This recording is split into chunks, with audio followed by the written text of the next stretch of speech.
Você empresário está pensando em empreender no mercado de alta renda e alta segurança jurídica dentro da América Latina? Hoje vamos falar sobre tudo que você tem que saber sobre a abertura de empresas e negócios no Chile. Meu nome é Francisco Lito, vai falando diretamente para a SETI e hoje estamos aqui com o nosso advogado Matias Rivera Sanguino no escritório dele em Las Condes para falar sobre esse tema. Este vídeo vai ter as legendas em espanhol aqui embaixo para que você possa acompanhar a conversa inteira com o Matias. Matias, como vamos, meu amigo? ¿Dónde estamos? Tudo bem, estamos en Las Condes, en un sector que se llama Hernando de Magallanes, en Santiago de Chile. Fantástico. Hoy entonces para hablar del tema de negocios y empresas en Chile.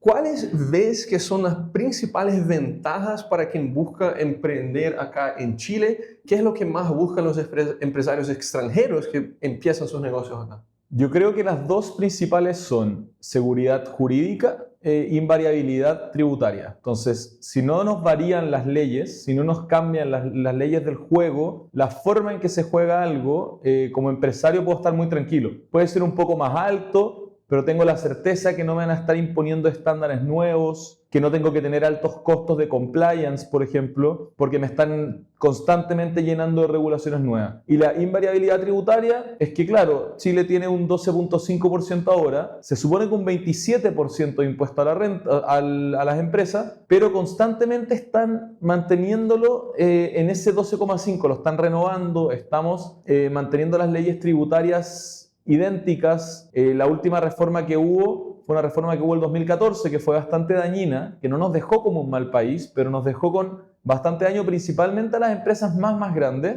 Eso se revirtió posteriormente en el gobierno de Sebastián Piñera en el año 2019, si no me equivoco, y actualmente todo permanece igual y constantemente se está dando este beneficio del 12.5% de impuestos para las empresas que facturan menos de 4 millones de dólares anuales. Fantástico. O sea que ese régimen que mencionaste, 12.5% de impuestos, es, digamos, una comparación con otros regímenes, el régimen simple sancionado de Brasil o el régimen simple tributario de Colombia, son esos regímenes de pequeñas empresas, de pymes. Tal cual. Ok. Es un régimen PYME, pero para ser PYME, la PYME es amplia. Son 4 millones de dólares que si tienes una empresa de servicio, difícilmente vas a llegar a eso, salvo que seas de las más grandes del país.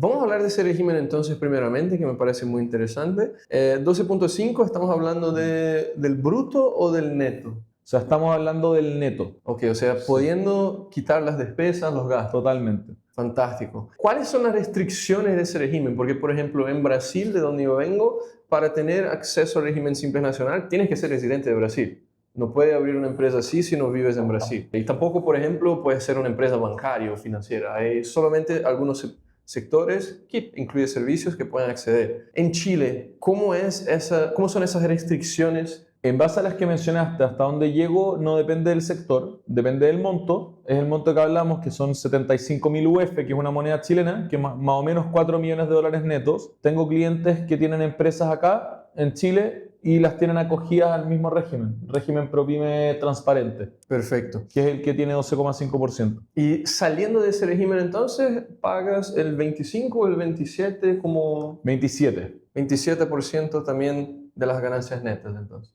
Que espero que también baje. Es muy probable que baje porque está puesto bajo una lógica de abajo las grandes compañías, que no es muy propio de Chile, pero sí es muy propio de un sector que dominó Chile por unos años y que va totalmente de salida. Otro punto, ya que ya entramos en el tributario, entonces, ¿cómo que es del otro lado cuando se sacan los dividendos, las ganancias de aquí en Chile a nivel del empresario que vive en Chile o que vive afuera? ¿Cómo son? ¿Hay retenciones de impuestos sobre los dividendos? ¿Se compensa lo que se pagó en la empresa a nivel personal? ¿Cómo que funciona esa parte de Chile? Sí, hay uno si es que retira, paga de 0 al 40% dependiendo de en qué tramo está. Eso es una tabla que podemos publicar también abajo. Se puede usar, es un régimen semi-integrado, se puede usar cierto porcentaje o hasta el 100% de los ingresos o sea, de los impuestos que tú pagaste a nivel corporativo para deducirlos del personal. Ok, entonces básicamente solo pagas impuesto a nivel personal si estás retirando más de lo que ya pagaste de impuesto a nivel de la empresa. Claro. Ok, eso también es algo interesante y que muchos países no aplican. Para quien no vive en Chile, ¿es la misma cosa o hay una tasa fixa? Para quien no vive en Chile es la misma cosa. Al revés, que es Las ganancias que vienen desde afuera, hay una tasa fija que es el impuesto adicional. Pero en realidad no estamos en ese escenario porque la gente suele ocupar la exención de 3 años de que no pagan impuestos sobre las rentas extranjeras. Perfecto. Y para el empresario que no vive en Chile pero tiene su empresa en el país, ¿cuánto que Chile va a grabar ese dividendo para el no residente? Existe, se grava, es un impuesto único que se llama impuesto adicional, es del 35%, pero si es que hay un tratado de doble tributación o si es que hay un tratado de libre comercio con otro país que incluye algún capítulo para evitar la doble tributación, este impuesto no se va a pagar. Lo curioso es que Chile es el país con más tratados de libre comercio del mundo, o está entre los 5 con más tratados de libre comercio del mundo, y también crecientemente con tratados para evitar la doble tributación. Entonces, lo más probable es que la persona que esté escuchando esto tenga un capítulo de algún tratado de libre comercio entre su país y Chile que regule esta situación. Perfecto. Y si no tiene, recordamos, sí también se puede pensar en un planeamiento de holding, en una empresa que tiene un acuerdo de no doble imposición con Chile y de esa empresa holding después le manda a sí mismo. Entonces eso se puede planear. Sí. Es lo mismo con Estados Unidos, mucha gente hace la misma cosa, tener residencia en un país con un acuerdo o utilizar una empresa holding. Además de eso, ¿algún impuesto relevante que hay que mencionar a nivel de Chile? ¿El IVA, por ejemplo? ¿Cuán alto es? El IVA es de 19%. Y es alto si tú prestas servicios, no pagas IVA. Si tú prestas servicios profesionales, claro, profesionales, porque un servicio de streaming sí paga IVA. Pero claro, también se puede usar como crédito cuando uno pagó IVA si es que tiene una empresa. Y entonces el día de mañana al comprar algo con IVA, tú usas ese crédito y lo descuentas. Ok. Los gastos de la empresa se puede deducir el IVA. No, por ejemplo, siempre es complejo el tema del IVA crédito y débito, pero yo pagué IVA, que es decir, eso es un IVA débito, y si es que yo pagué ese IVA, paso a tener un IVA crédito por la misma cantidad que yo pagué. Entonces, si el día de mañana yo voy a tener otro IVA débito, yo lo puedo usar a favor mío. Entonces, tengo 100 millones de pesos en IVA, me voy a comprar una camioneta y me la voy a comprar para la empresa. Le puedo deducir el 19% a esa camioneta. De todo lo que ya pagaste de IVA. Claro, y el 100 sería 100 menos, no sé, quizás 19, porque toda la camioneta cuesta 100 millones de pesos. Fantástico. Sí, es un poco más complejo que eso, perdón si me enredé, pero hasta los contadores se confunden, de verdad. ¿Cuáles son los principales sectores económicos actualmente que están interesantes para inversión en Chile, que son sectores en crecimiento o con buena proyección de mercado? Yo creo que depende del bolsillo de la persona que está escuchando, porque los 3 grandes sectores de Chile son la minería, la agricultura, como agrícola ganadero, y la salmonicultura, los salmones. Esos son los grandes sectores chilenos. En cuarto lugar, recién vendría el turismo y no estoy seguro. Yo creo que vienen otros servicios, anexos, etc. La minería es un negocio que atrae mucho capital. O sea, los chinos y los norteamericanos y algunas empresas extranjeras se pelean la minería, pero con dientes. El tema es que las inversiones y las barreras de entrada son altísimas. Ahora, pensando en agricultura, pensando en salmonicultura es más o menos similar. Sería como constituir un negocio que requiere un capital de al menos $500.000, yo diría que más, $1.000.000 para poder empezar a operar. Pero la agricultura, si uno lo ve, sea como un negocio de bienes raíces y uno lo arriende, por ejemplo, a otra persona, sea como un negocio de préstamos, que es un negocio bastante interesante que conversamos con Francisco hace un rato atrás, un peer-to-peer lending, para, por ejemplo, el sector de la agricultura, para que desarrollen algún proyecto de inversión. Ya derechamente entrar al sector inmobiliario o financiero, ahí sí es posible entrar con menos capital. Dentro de esos sectores hay muchas cosas. O sea, a nivel de bolsa, el IPSA 30, creo que es 30, no 50. El IPSA 30 son las 30 compañías más grandes de Chile y es una especie de índice que las sigue, un S&P 500, está en su pico histórico. Entonces, habría que analizar realmente si está sobrevalorado o no, pero eso es un antecedente relevante a tener en cuenta. A nivel de bienes raíces, hay muchas oportunidades en todas partes. Se pueden desarrollar activos comerciales, se pueden desarrollar oficinas clase A, se pueden comprar propiedades para remate y después venderlas, propiedades residenciales, propiedades comerciales, se pueden desarrollar cementerios. Todo ese tipo de cosas son inversiones inmobiliarias extremadamente atractivas y que yo diría que sí hace sentido invertir. Bueno, está booming en Chile, está totalmente en llamas el mercado de la deuda privada. porque hay muchas industrias aburridas, que eso está de moda en todo el mundo, hay muchas industrias aburridas y tradicionales que requieren capital de trabajo y requieren capital para expandirse y que tienen muy buenos números y que tienen muy buenas hojas de balance, y uno puede entrar a un fondo y ese fondo le presta a empresas chilenas que se dedican a no sé, empresas, a salmoneras gigantes, y la mitad de la cartera está también en empresas tradicionales de la banca con bonos clase A. Eso está pagando 10%, que es muy por sobre las tasas de descuento de Chile. O sea, una tasa de descuento ahí estará en 6%, 5%. Con 2 puntos base uno ya estaría tranquilo. Entonces, claro, ustedes pueden decir 10%, pero si hay algún financiero por ahí que me está escuchando, sabe que uno se fija en la tasa de descuento porque esa tasa de descuento refleja el riesgo país, y no es lo mismo un 20% en Paraguay que un 10% en Chile. Sí. Un 10% en Chile es mejor que un 20% en Paraguay, por diversas razones. Entonces, claro, el mercado es bien profundo. Chile en los años 90 se propuso ser el mercado de capitales más profundo de Latinoamérica. La bolsa de Sao Paulo era, yo creo que más de 10 veces más grande, y hay un beneficio tributario, que es que uno no paga impuestos por las ganancias de capital en la venta de acciones. Es decir, si tú ganas en acciones chilenas o en algún fondo chileno, tú no pagas impuestos sobre esas ganancias. Solo sobre las ganancias chilenas, no solo las ganancias extranjeras. Pero, por ejemplo, yo invierto en el S&P 500 a través de Singular, que es un fondo chileno que replica el S&P.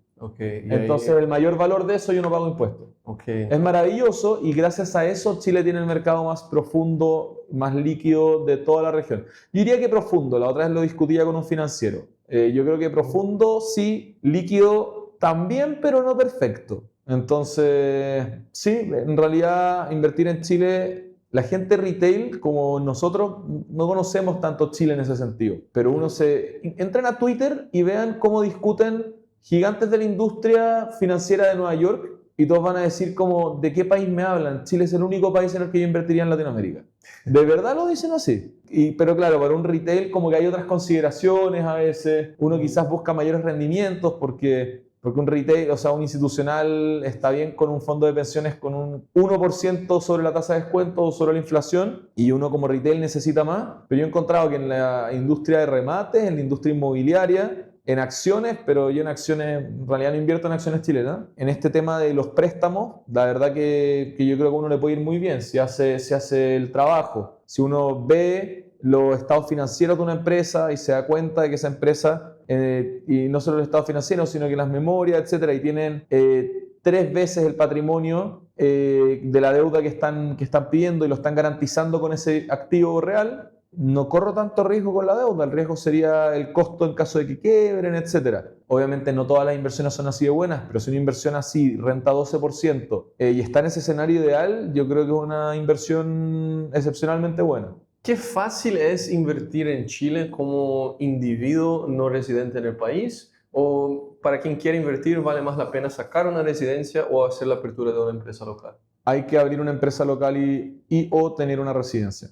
Definitivamente, no es fácil. Hay una persona francesa, incluso de alto patrimonio, que yo dije, yo puedo garantizar que su dinero no viene de fuentes sucias, porque todo esto es por temas de anti-money laundering, no es un tema de anti-inmigración, es contra lavado de activos, para evitar el narcotráfico, etc. Y me dijeron que sin residencia, imposible. Okay. Para cuentas bancarias también acá en Chile, como no residente, uno no consigue nada, ¿no? Es que, claro, yo todo esto lo hablo con la cuenta bancaria porque requerían cuenta bancaria para poder hacer esas inversiones. Ok, entonces, para quien busca una residencia chilena, grabamos un video de ese tema junto con Matías también, va a estar aquí abajo.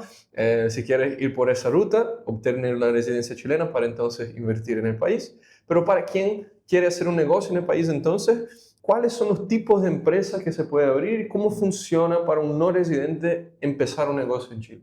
Voy a mencionar las relevantes, porque hay algunas como las sociedades en comandita que no sirven de mucho en estos casos. La clásica y la más flexible es la SPA. La SPA es muy flexible, es una empresa por acciones en donde fácilmente puede entrar y salir un socio. Después están las sociedades de responsabilidad limitada, que hay individuales y también con más de un socio. Esas, cuando se retira un socio, son intuito persona, que se llama. Es decir, fallece un socio, se retira un socio, se extingue la sociedad. Uno no puede vender la participación que uno tiene en ella. Y después están las sociedades anónimas, abiertas y cerradas, y en realidad no es muy relevante que las mencione porque son sociedades que uno no usaría salvo que la ley te lo exija. Por ejemplo, solamente, los bancos solamente pueden ser sociedades anónimas de cierto tipo.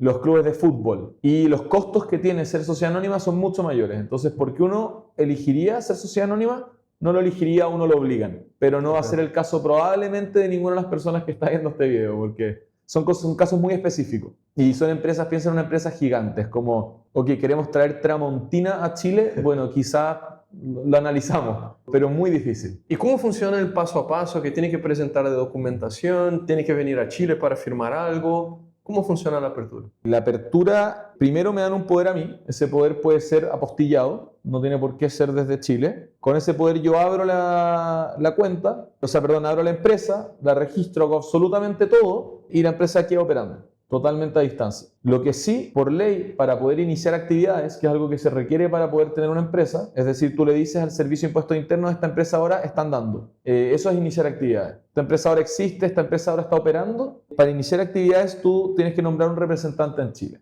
Y ese representante es responsable legalmente por todo lo que tú haces o no. Entonces, eso igual es importante tenerlo en mente, porque ese representante puede ser un contador o puede ser un abogado. Dependiendo del caso, suelen ser contadores cuando es más simple y cuando no están muy expuestos ni nada y no tienen mucho tema jurídico. Y cuando el abogado va a ser importante en la empresa, es decir, no, esta empresa en realidad va a requerir un abogado constante, suele ser el abogado. Hace sentido. Ok.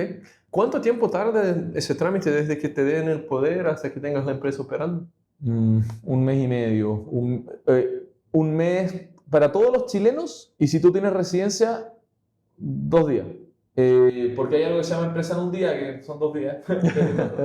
pero no, incluso un día, se puede en un día. Hay algo que se llama empresa en un día, pero eso es solamente para residentes. Para no residentes tenemos que hacer desde que me llegó la apostilla hasta que ya está todo publicado, menos de un mes. A nivel de la empresa mencionaste que se necesita tener un representante en Chile. Además de eso, ¿hay algún otro requisito que tiene que contratar tantos empleados chilenos o que tenga director residente en el país o que mínimo de socios en el país, algo así? Nada, solamente el representante. Fantástico. A nivel de mantenimiento de empresas en Chile, costos, ya dijiste que el costo de compliance no suele ser muy alto. No. La misma cosa en la parte contable. ¿Crees que Chile es un país muy complejo a nivel contable? Un país que tiene quizás ¿cómo se dice? Un departamento fiscal muy agresivo. ¿Cómo ves esa parte? La contabilidad... Ya, las malas noticias. Primero, sí, está cada día más agresivo el Departamento de Impuestos Internos. Servicio de Impuestos Internos se llama acá. Está cada día más agresivo. No somos España, no somos Brasil, pero la verdad que estamos sorprendidos. Esperemos que con el cambio de gobierno cambien un par de directores clave y eso cambie. Pero, bueno, esto ocurrió en los últimos 2-3 años. Contabilidad muy sencilla. O sea, a nivel personal, yo antes de tener mis empresas tenía una declaración sugerida por el Servicio de Impuestos Internos. La revisaba yo mismo, muy simple. A uno le atribuyen un gasto, creo que es el 40% de lo que uno gasta como persona natural. Es decir, si por ejemplo tú declaraste 1 millón, hay 400.000 como renta, como gasto presunto. Entonces el Estado dice, nosotros asumimos que tú vas a gastar, no tienes ni que justificarlo. Si tú quieres justificar más, puedes, pero te asumen 40%, que es harto. Y uno envía la declaración. Eso a nivel persona. A nivel empresa, uno le paga un monto muy bajito a los contadores para que todos los meses le declaren el IVA, si es que uno paga IVA, si no, no. Y uno puede optar por contabilidad completa y simplificada. Y otra más, dentro de la simplificada hay más de una. La completa es de una empresa propiamente tal y hay veces que te la piden. Lo mismo que la sociedad anónima, porque cuando te la piden tú haces eso. Si no, no lo hagas. Y está la simplificada, gastos, o sea, ingresos menos gastos. Y muy, muy simple, no hay nada más que deducir. Acá no, perdón si me equivoco, pero también hay gasto presunto. Y si no, bueno, uno va correctamente atribuyendo todos los gastos, correctamente atribuyendo todos los gastos. Y eso, hay 2 regímenes, uno se acoge al de simplificada.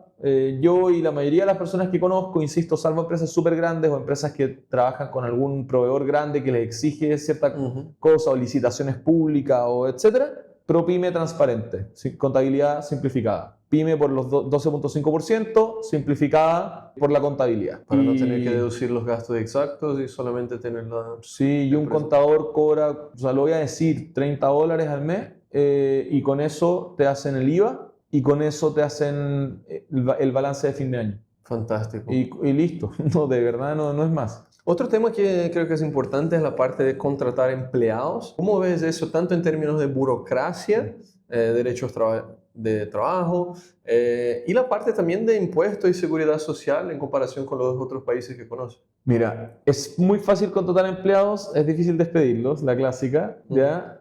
No es tan difícil despedirlos. Yo estoy sesgado porque soy litigante y litigo hace más de 2 años defendiendo a Walmart en temas laborales. Entonces, yo veo todos los despidos que declaran injustificados los tribunales y yo considero que son todos terribles y que vivimos en la Unión Soviética. Pero no es tan así. Uno ve la realidad más aterrizada y uno llega a un acuerdo normal con las personas.